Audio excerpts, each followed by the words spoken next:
As-tu déjà eu l'impression de ramer sans avancer, comme si quelque chose dans ta vie résistait, peu importe tes efforts? Tu travailles dur, tu fais de ton mieux, et pourtant, il y a un vide intérieur, une fatigue, ou même cette petite voix qui te dit « ce n'est pas le bon chemin ». Ce sentiment, beaucoup l'ignorent, mais il cache souvent une vérité spirituelle. Tu luttes peut-être contre le plan de Dieu pour ta vie. La réalité, c'est que Dieu a un plan parfait, mais il ne s'impose jamais de force. Quand nous résistons, nous ressentons des signes clairs. Agitation intérieure, blocage, regret, fatigue, et cette conviction persistante qu'on essaie d'étouffer. Dans cette vidéo, je vais te révéler 5 signes puissants qui montrent que tu es en train de te battre contre Dieu, et surtout, comment y mettre fin pour enfin retrouver paix, clarté et direction. Premier signe. Le manque constant de paix intérieure. Il y a un indicateur qui ne trompe jamais lorsque nous résistons au plan de Dieu. C'est l'absence de paix dans notre cœur. Tu peux avoir l'air de réussir extérieurement, avoir un emploi stable, des relations, des projets qui semblent solides, mais si ton âme est en agitation permanente, c'est peut-être parce que tu luttes contre ce que Dieu veut vraiment pour toi. La paix n'est pas simplement l'absence de problème. On peut traverser une tempête extérieure et rester calme à l'intérieur, si l'on sait que l'on marche dans la volonté de Dieu. Mais si, malgré un environnement plutôt favorable, ton esprit est tourmenté, tes pensées s'agitent la nuit, ton cœur est inquiet sans raison apparente, alors c'est un signal fort. Ce signal dit que tu avances peut-être dans une direction qui n'est pas celle que Dieu a tracée pour toi. La Bible nous rappelle en Ésaïe 26:3, « À celui qui est ferme dans ses sentiments, tu assures la paix, parce qu'il se confie en toi. » Cette paix parfaite est une promesse, mais elle ne s'expérimente que dans l'alignement avec la volonté divine. Prenons un exemple concret. Imagine quelqu'un qui s'accroche à une relation qui, au fond, ne lui correspond pas. Tout semble aller à peu près bien, mais à l'intérieur, cette personne ressent une tension constante, comme si quelque chose n'était pas à sa place. Elle peut se convaincre que c'est juste le stress, ou que tout le monde a des hauts et des bas. Mais en réalité, ce malaise est une façon pour Dieu de montrer que ce chemin n'est pas le sien. Il faut bien comprendre ceci. La paix de Dieu n'est pas une émotion passagère. Elle est une direction. C'est comme une boussole intérieure. Lorsque nous sommes à contre-courant de son plan, ce sentiment de malaise devient persistant, peu importe nos efforts pour le couvrir. On peut essayer de combler ce vide avec des distractions, du travail, du divertissement, mais rien ne remplace la paix que Dieu donne lorsque nous lui obéissons.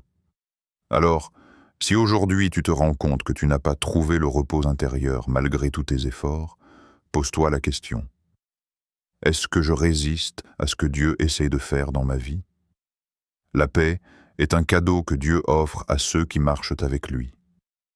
Si elle te manque, ce n'est pas pour te condamner, mais pour te ramener dans la bonne direction. Deuxième signe. Des portes qui restent fermées. Un autre signe, clair que tu luttes contre le plan de Dieu, c'est lorsque tu te retrouves face à des portes qui ne s'ouvrent pas, malgré tous tes efforts. Tu as peut-être déjà fait l'expérience. Tu poursuis une opportunité, tu travailles, dur pour que ça marche, tu insistes encore et encore, mais à chaque fois, quelque chose bloque. Ce n'est pas toujours un manque de compétences ou de persévérance. Parfois, c'est tout simplement Dieu qui ferme une porte pour te protéger ou pour te rediriger vers un chemin meilleur. L'Apocalypse 3:7 nous dit que Jésus est celui qui ouvre et personne ne peut fermer, et qui ferme et personne ne peut ouvrir. Cela signifie que certaines fermetures dans ta vie ne sont pas des échecs, mais des protections divines. Prenons un exemple. Tu pries pour obtenir un emploi précis, tu passes plusieurs entretiens, tu crois que c'est le job parfait. Mais finalement, la réponse est négative. Tu es frustré, tu ne comprends pas, tu as l'impression d'avoir perdu ton temps. Pourtant, quelques mois plus tard, tu découvres une opportunité encore meilleure, qui correspond beaucoup plus à tes dons et qui t'apporte plus de stabilité. Ce que tu voyais comme un rejet était en fait une redirection. Le danger, c'est de s'acharner à forcer une porte que Dieu garde fermée. C'est comme si tu essayais de pousser un mur en pensant qu'il va s'écrouler. Plus tu insistes, plus tu t'épuises, et plus tu te rends compte que rien n'avance. Résister à ces signaux, c'est choisir de se fatiguer inutilement au lieu de se confier à Dieu. Les portes fermées sont souvent mal interprétées. On pense que Dieu nous punit ou nous prive. En réalité, il agit comme un père qui sait ce qui est dangereux pour son enfant. Il voit plus loin que nous. Là où nous voyons une perte, lui voit une protection. Là où nous voyons une opportunité ratée, lui voit une meilleure opportunité en préparation. Alors, la prochaine fois que tu te heurtes à une succession de blocages, demande-toi: et si Dieu essayait simplement de me dire « ce n'est pas par là » Plutôt que de te décourager, vois chaque porte fermée comme un signe que le Seigneur te conduit vers une autre ouverture, meilleure et plus alignée avec ton destin. Troisième signe, les regrets accumulés. Un autre indicateur fort qui montre que nous luttons contre le plan de Dieu, ce sont les regrets qui s'accumulent dans notre cœur. Les regrets ne naissent pas seulement de mauvaises décisions, mais souvent de choix où nous avons consciemment ignoré la direction divine. Peut-être que tu as ressenti au fond de toi une conviction. Ne t'engage pas dans cette relation, ne prends pas ce travail, ne garde pas cette habitude, mais au lieu d'obéir, tu as choisi de faire à ta manière. Au début, tu peux te convaincre que tu sais mieux, que tu as tes raisons.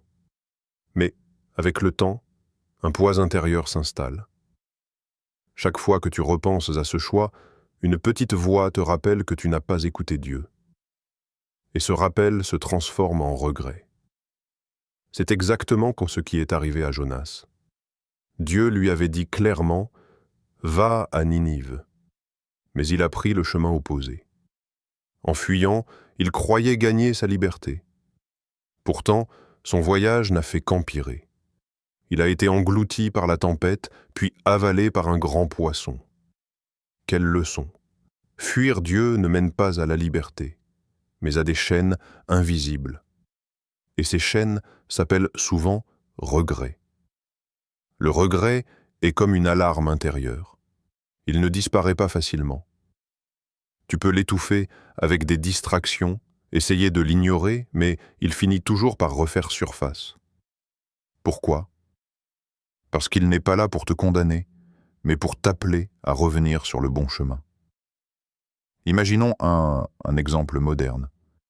Tu savais que tu devais mettre fin à une amitié toxique, mais tu as préféré rester parce que tu avais peur de la solitude. Avec le temps, tu réalises que cette relation t'a éloigné de tes valeurs, t'a drainé émotionnellement et spirituellement. Chaque fois que tu y penses, un sentiment amer monte. J'aurais dû obéir dès le début. Voilà comment les regrets s'accumulent. Mais attention, le regret peut devenir destructeur si tu restes coincé dedans. Dieu ne veut pas que tu passes ta vie à dire « si seulement j'avais ».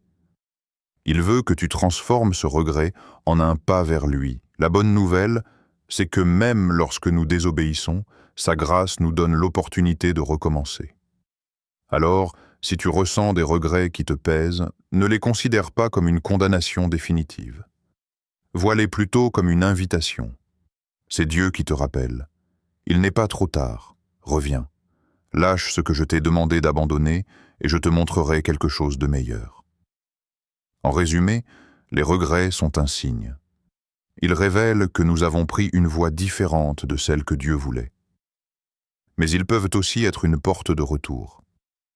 Si tu es prête à écouter, Dieu peut transformer tes regrets en un témoignage de restauration. Quatrième signe. La fatigue sans progrès. Le quatrième signe qui montre que tu luttes contre le plan de Dieu, C'est quand tu es épuisé mais que tu n'avances pas. Tu travailles dur, tu investis ton énergie, tu multiplies les efforts, mais au final, les résultats ne reflètent pas du tout l'intensité de ton travail. Tu es occupé, mais tu n'es pas productif. Tu bouges beaucoup, mais tu n'avances pas vraiment. La raison est simple. Tu essaies de bâtir par ta propre force quelque chose que seul Dieu peut construire. Le psaume 127, 1, le dit très clairement. « Si l'Éternel ne bâtit la maison, ceux qui la bâtissent travaillent en vain. » Peu importe combien tu t'investis, si Dieu n'est pas au centre, ton énergie finit par se dissiper dans le vide. Peut-être que tu as ressenti ça dans ton travail.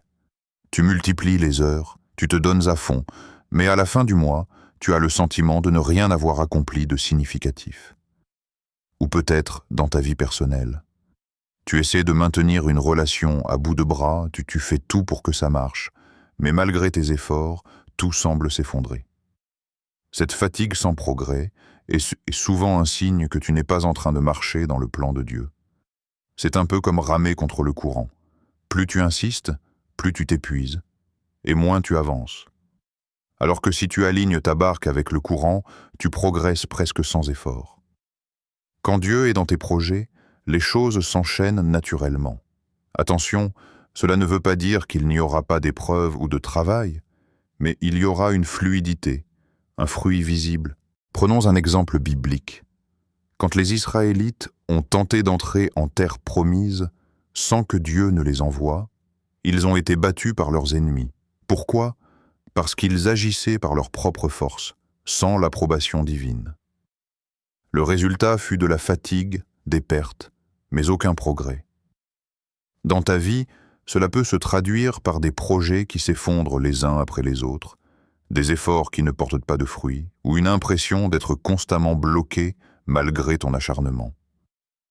Et si ce n'était pas un manque de capacité, mais tout simplement Dieu qui attend que tu arrêtes de te battre seul et que tu lui confies la direction? Il faut comprendre que Dieu n'a jamais voulu que nous portions seuls le poids de nos vies. Jésus a dit « Venez à moi, vous tous qui êtes fatigués et chargés, et je vous donnerai du repos. » Matthieu 11, 28. Ce repos, ce n'est pas l'inaction, mais la grâce de savoir que tu n'avances pas seul. Si aujourd'hui tu te sens épuisé mais sans résultat, peut-être que le problème n'est pas ton travail, mais ta direction. Es-tu en train de construire avec Dieu ou malgré lui? 5e signe. La conviction intérieure persistante. Il existe une voix que tu ne peux pas ignorer, peu importe à quel point tu essayes. C'est celle de l'Esprit de Dieu qui te parle au plus profond de toi. Même quand tu sembles bien entouré, même quand tout le monde autour de toi t'applaudit, il y a en toi une petite voix qui chuchote. Ce n'est pas le bon chemin. Cette conviction intérieure est l'un des signes les plus clairs que tu luttes contre le plan de Dieu. Jésus a dit dans Jean 16, 8 que le Saint-Esprit convainc le monde de péché, de justice et de jugement. Cela ne signifie pas qu'il est là pour nous condamner, mais pour nous guider. Son rôle est de pointer les zones de notre vie où nous avons besoin de réalignement avec le plan de Dieu. C'est une grâce incroyable, parce que Dieu ne nous laisse pas dériver sans avertissement. Il nous parle, doucement mais clairement. Peut-être que tu as déjà ressenti ça. Tu voulais entreprendre une décision importante, comme un déménagement, un engagement relationnel ou une grosse dépense, mais à l'intérieur de toi, il y avait une lourdeur. Tu n'arrivais pas à être en paix. Même si, en apparence, tout semblait logique et même si ton entourage t'encourageait, tu savais que quelque chose clochait. C'est ce que l'on appelle la conviction. Cette conviction peut parfois devenir inconfortable. Tu peux essayer de la faire taire, de l'étouffer sous les distractions, de la rationaliser en disant « c'est juste du stress » ou « je me fais des idées ». Mais plus tu ignores cette voix, plus elle devient insistante. Dieu t'aime trop pour te laisser te tromper sans t'avertir. Un danger fréquent, c'est de confondre conviction et condamnation. La condamnation écrase et fait croire que tu es sans espoir. La conviction, elle, appelle à l'action, elle te pousse à revenir vers Dieu. Si tu ressens ce poids intérieur qui t'invite à changer de direction, ce n'est pas pour te rejeter, mais pour te rapprocher de lui. Un exemple. Imagine un GPS dans une voiture. Si tu rates une sortie, le GPS ne se tait pas, il recalcule l'itinéraire. Il dit « fais demi-tour ». La conviction de l'Esprit Saint fonctionne de la même façon.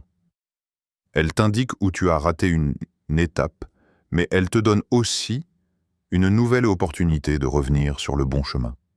Alors, si tu entends encore et encore cette voix intérieure qui te dit de lâcher quelque chose, de changer de voie ou de revenir vers Dieu, ne l'ignore pas. La conviction intérieure persistante est peut-être le signe le plus puissant que tu luttes contre le plan de Dieu. Parce qu'elle prouve que Dieu ne t'a pas abandonné. Même si tu résistes, il continue de t'appeler. Et si tu décides aujourd'hui de l'écouter, tu découvriras une liberté que tu ne peux pas trouver ailleurs.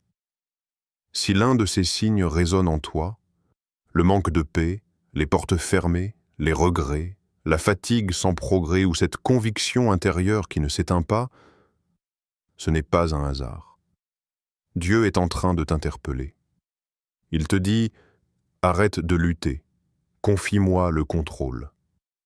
Résister au plan divin ne mène qu'à la confusion et à l'épuisement. Mais se soumettre ouvre la porte à une paix et une joie que rien d'autre ne peut offrir. Peut-être que tu réalises aujourd'hui que tu as essayé de porter ta vie seul. Mais la bonne nouvelle, c'est que la grâce de Dieu est encore disponible. Il n'est jamais trop tard pour arrêter de courir, déposer tes armes et lui dire « Seigneur, me voici. Conduis-moi selon ton plan parfait. » Alors, si ce message t'a parlé, je t'encourage à ne pas le garder pour toi. Mets-le en pratique, mais partage-le aussi autour de toi. Abonne-toi dès maintenant à cette chaîne. Active la cloche pour ne rien manquer. Ton futur commence avec une décision. Choisis de ne plus lutter, mais de marcher dans son plan.